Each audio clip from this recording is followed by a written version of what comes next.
And especially when the computer of the airplane is saying, don't fly anymore over the ocean, you got to get back to land. Drinks are flying, luggage is flying, everything's going in. And you're like, you can't help but think it's human nature. Like, man, is this it? Is this how I check out? Last night we had some issues with the plane about 35 to 40 minutes into the flight.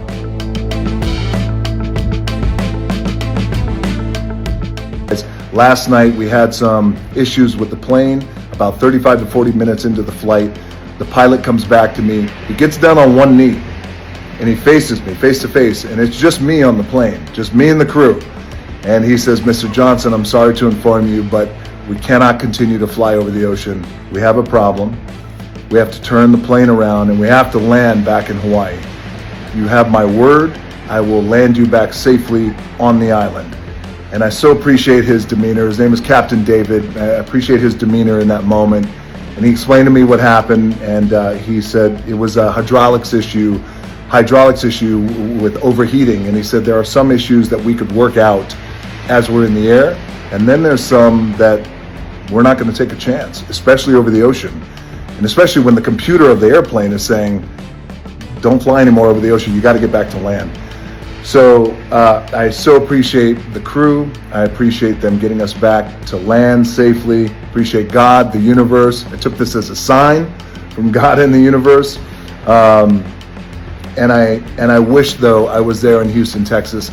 And I got to tell you guys this. So, you know how there's turbulence. We've all experienced turbulence on airplanes. And some of us, I'm sure, like me, like you guys, have experienced some really, where you're like, holy shit, drinks are flying, luggage is flying, everything's going in. And you're like, you can't help but think it's human nature. Like, man, is this it? Is this how I check out? But when the pilot comes out and he has a conversation with you and he gets down on one knee and then he goes back to the cockpit, the flight attendant, Corinne, she was amazing. She goes, Mr. Johnson, can I get you anything? I said, you can get me a drink. Terramana, make it a double. And she did. So when you're back there alone with just your drink and you're thinking about this and you got everything crossed, hoping you make it back safely, you start to realize really quickly of the shit that's really important in life, and then you realize the shit that doesn't matter that you've been thinking about and worrying about. Anyway, I had one of those moments last night.